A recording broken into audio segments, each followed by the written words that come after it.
নতুন বছৰটো আদৰিবলৈ ৰেডি হৈছে নে? মই কিন্তু এবাৰ খুব ভালকে জোৰ চৰছে মানে নতুন বছৰটো আদৰিবলৈ ৰেডি হৈছো। কিয় জানেনে? কাৰণটো কি, আপোনালোক মোৰ লগত আছে।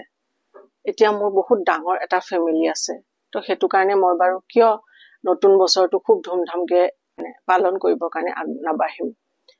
আমি নতুন বছৰত কিছুমান মনত কিছুমান কথা ঠানি ল'ব লাগে নতুন বছৰটোত, যে আমি নতুন বছৰটো আগৰ বছৰটো যি হল নতুন বছৰটো আমি আৰু ভালকে কেনেকে আগবঢ়াই নিম, কেনেকে মানে নিজক দুপে উন্নতিৰ ফালে আমি আগবাঢ়ি যাম। সো এতিয়া মই আপোনালোকক কম যে নতুন বছৰটোত আমি কেনেকে আমি ধুনীয়াকে হেল্থ ৱেলনেস গোটেইখিনিৰে আমি নিজৰ বিউটি গোটেইখিনিৰ লগত কাম কৰি আমি কেনেকে আগবাঢ়ি যাম তাৰে কেইটামান টিপছ দিম। ফলো কৰিলে আপোনালোকৰ হেল্প হ'ব বুলি মই ভাবো। প্ৰথম কথাটো কম আমি হাইড্ৰেশ্যন। প্ৰথমৰ পৰা আমি ষ্টাৰ্ট কৰো। প্ৰথম কথাটো কম হাইড্ৰেশ্যন। ডেইলি 8 পৰা 10 গ্লাছ পানী ইনটেক কৰাটো জৰুৰী।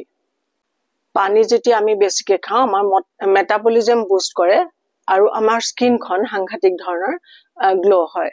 সো পানী খোৱাটো আপোনালোকে কৰিব। মই এটা পানী দিছিলো আপোনালোকক মানে এলকালাইন ৱাটাৰ, সেইটো আপোনালোকে খাব। নৰ্মেল পানী সেইটোতো খাবই, আৰু এলকালাইন ৱাটাৰ মই এটা ভিডিঅ'ত দিছিলো, সেই পানীটো খাব। নতুন বছৰত ধুনীয়াকে গ্লো হৈ আহিবৰ কাৰণে আৰু কেইটামান মই টিপছ দি আছো আপোনালোকক ইয়াত। এক্সাৰসাইজটো মানে ডেইলি ৰুটিনত ইনক্লুড কৰিব। যিকোনো এক্সাৰসাইজ হ'ব পাৰে, যেনেকে কৰিব পাৰে আপোনালোকে, যেনেকে সুবিধা হয়। ঘৰৰ ভিতৰতো কৰিব পাৰে, বেলকনিটো কৰিব পাৰে, বাহিৰতো কৰিব পাৰে, যেনেকে সুবিধা হয়। মুঠতে ব্লাডটো চাৰ্কুলেট হৈ থাকিবৰ কাৰণে কিবা এটা এক্সাৰসাইজ ডেইলি হেল্থৰ কাৰণে ডেইলি ইনক্লুড কৰি ল'ব। এক্সাৰসাইজ কৰিলে আপোনাৰ এনাৰ্জি লেভেল বহুত বাঢ়ি যাব, ৱেইট কন্ট্ৰল কৰে, অভাৰঅল হেল্থ ইম্প্ৰুভ কৰে এক্সাৰসাইজ কৰিলে। যোগা, ৱাকিং, সুইমিং বা জিম, দৌৰা-দৌৰি যিকোনো এটা এক্টিভিটি ট্ৰাই কৰিব পাৰে। নেক্সটটো আহিলে মেণ্টেল হেল্থ। মেণ্টেল হেল্থটো সদায় যত্ন ল'ব।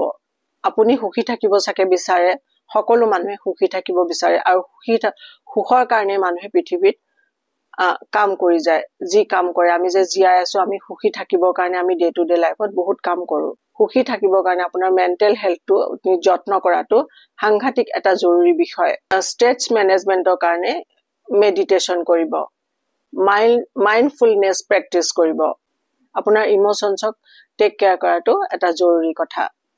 সুন্দৰ এটা টোপনি লোৱাটো খুব জৰুৰী। আমাৰ যদি স্লিপ চাইকেলটো ভাল নহয়, আমাৰ হেল্থটো লাহে লাহে পৰি আহে। তো হেল্থটো আমাৰ ঠিক নাথাকে, লাহে লাহে পৰি আহে। ভোক আমাৰ কমি যায়, বডিত ডিহাইড্ৰেশ্যন হয়, আমাৰ মেটাবলিজম নষ্ট হবলৈ ধৰে, আমাৰ হজম শক্তি বেয়া হয়। সো টোপনি লোৱাটো 7 পৰা 8 ঘণ্টা ভাল টোপনি এটা লোৱাটো এটা জৰুৰী কথা।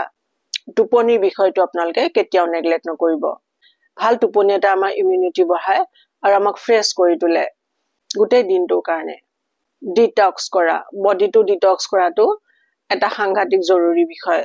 ডিটক্স নকৰিলে কি হয়, আমাৰ যিবিলাক আমি খাওঁ সেই খোৱাবোৰ হয়তো আমাৰ ভিতৰতে সোমাই থাকে, আৰু তাৰ ওপৰত যদি আমি কিবা ভাল আহাৰ খাওঁ তেতিয়াহ'লে সেই আহাৰখিনিও লাহে লাহে বেয়া হ'বলৈ ধৰে, আমাৰ হজম শক্তিটো বেয়া কৰে। সো ডিটক্স, বডিৰ লেতেৰা বস্তুবোৰ বাহিৰলৈ উলিয়াই দিয়াটো খুবেই এটা জৰুৰী কথা। সেইটো আপোনালোকে এতিয়া কেনেকে কৰিব, তাৰ কাৰণে আপোনালোকে ৰাতিপুৱা শুই উঠি পেলাই যদি আপোনালোকৰ মানে পেটটো আপোনালোকে নিজে গম পাব আপোনালোকৰ পেটটো খালী হৈ আছে নে নাই।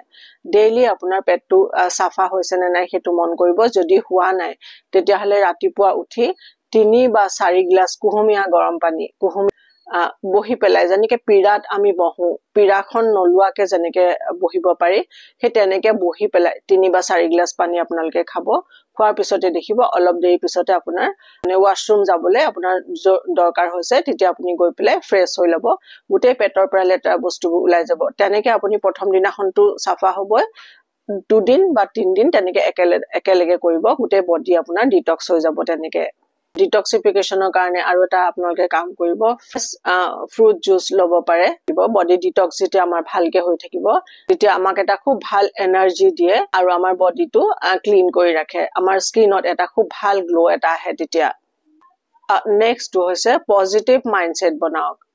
আপোনাৰ গোল কিবা এটা গোল সেট কৰক কিবা এটা কাম আপুনি ভাবক যিটো কাম আপুনি 25th আপুনি আৰম্ভ কৰিব আৰু আপুনি খুব সুন্দৰকৈ কৰি যাব তেনেকুৱা এটা গোল এটা সেট কৰক যিটো নেকি হ'ব আপোনাৰ কাৰণে পসিবল আপুনি কৰিব পৰাকে তেনেকুৱা এটা গোল আপুনি সেট কৰক হেতু আপুনি ধুনিয়াকে কৰক আৰু তাৰ কাৰণে যি কৰিব লাগে আপুনি গোটেই কামখিনি তাৰ কাৰণে কৰক আগবাঢ়ি যাওক ৰাতিপুৱা শুই উঠি আপুনি কি কাম কৰিব এখন লিষ্ট বনাই পেলাই তেনেকে কামখিনি আৰম্ভ কৰিব এটা পজিটিভ এটিটিউড ৰাখিব নেগেটিভিটি আহিবই লাইফত নেগেটিভিটি খিনি বাদ দি পেলাই এটা পজিটিভ এটিটিউড ৰাখিব আপোনাৰ গোলটো আপুনি পাবৰ কাৰণে সদায় মোটিভেটেড হৈ থাকিব আৰু তেতিয়াহে আপুনি কামবোৰ সুন্দৰকৈ আগবঢ়াই দিব পাৰিব তাৰ পিছত আমি এতিয়া আহো অকমান স্কিনখনৰ কথালৈ স্কিনখন আমি সদায় ক্লিন কৰি ৰাখিব লাগে এয়া মই সাকে অকমান আগৰ ভিডিঅত কৈছোৱে স্কিনখন ক্লিন কৰি ৰাখি স্কিনত ময়শ্চাৰাইজাৰ স্কিনত সানস্ক্ৰিন এখিনি ইউজ কৰিব ৰাতি শুবৰ সময়ত স্কিনখন আকৌ খুব ভালকে ক্লিন কৰি পেলাই স্কিনখনত টোনাৰ এটা ইউজ কৰিব টোনাৰটো ইউজ কৰি পেলাই স্কিনত এটা নাইট অইল বা নাইট ক্ৰীম যি আপুনি ভাল পায় হেয়া লগাই পেলাই ৰাতিটো শুব আমাৰ কেতিয়াবা মনটো এনেও নিগেটিভ হৈ থাকে কেতিয়াবা কোনো কাৰণ নোহোৱাকে মনটো কেতিয়াবা নিগেটিভ হৈ থাকে হে মনটো পজিটিভ ৰাখিবৰ কাৰণে আপুনি অনবৰত মোটিভেটেড থাকিবৰ কাৰণে কিছুমান কাম আপুনি কৰিব পাৰে যি কাম কৰি আপুনি ভাল পায় যেনেকুৱা কাম কৰি আপুনি ভাল পায় তেনেকুৱা যদি আপুনি ফুল ৰুই ভাল পায় হে ফুলখিনি ৰুওক আপুনি সিহঁতক যত্ন কৰক ফুলবিলাকক ভালকে যত্ন কৰক ফুলৰ লগত কথা পাতক আপোনালোকে গছৰ লগত কথা পাতে নাপাতে নাজানো কথা পাতো গছৰ লগত কথা পাতিলে আমি বহুত ৰিলিফ হৈ যাওঁ আপোনালোকে চাব মন কৰিব কাৰণ সবৰে আজিকালি বিজি লাইফ সকলো বিজি হৈ থাকে সো কেতিয়াবা নিজকে অকলশৰীয়া ফিল হয় তো হে অকলশৰীয়া ফিল হোৱাৰ সময়ত আপুনি মোবাইলটোতে লাগি নাথাকি গছ ফুল বিলাকৰ লগত আপুনি লাগক সিহঁতৰ লগত কথা পাতক ভাল বেয়া সকলো কথা শেয়াৰ কৰক সিহঁতৰ লগত আপুনি দেখিব আপোনাৰ দিনটো সুন্দৰকৈ গৈছে আৰু মনটো ভাল লাগিছে নতুন বছৰৰ সকলোকে শুভেচ্ছা জনালো খুব সুন্দৰকৈ লাইফটো আগবঢ়াই নিয়ক লাইফত গোল সেট কৰক নিজকে ভালকে ৰাখক সকলোকে ভালকে ৰাখক সকলোৰে যত্ন লওক লগতে নিজৰো যত্ন লওক ধুনিয়াকে লাইফটো আগবঢ়াই নিয়ক নতুন বছৰৰ বহুত শুভেচ্ছা থাকিল মোৰ ফালৰ পৰা হেলদি আৰু সুখী হৈ থাকক